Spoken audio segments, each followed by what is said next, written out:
if you want to understand power, you have to understand who nominates candidates, not understand who votes for candidates. Our system is not a democracy.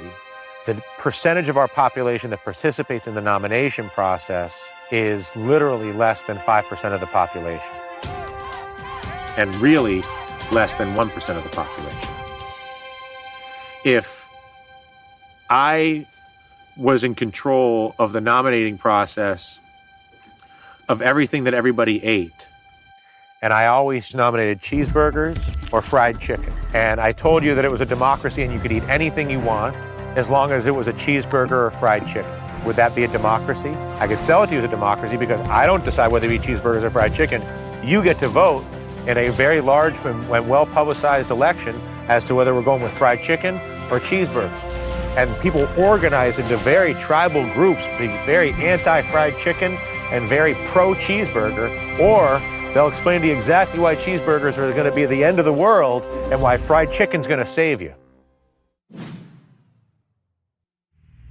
Those who can afford it hire lobbyists who essentially buy politicians. Most of the time, either party will suit their needs. Definition of a lobbyist in the United States is someone who advocates for someone else and is getting paid for it. The laws then enacted are quite often written by the corporations to benefit themselves. Professor Thurber sees an underground explosion in lobbying and estimates the industry actually brings in more than $9 billion a year, exceeded only by tourism and government.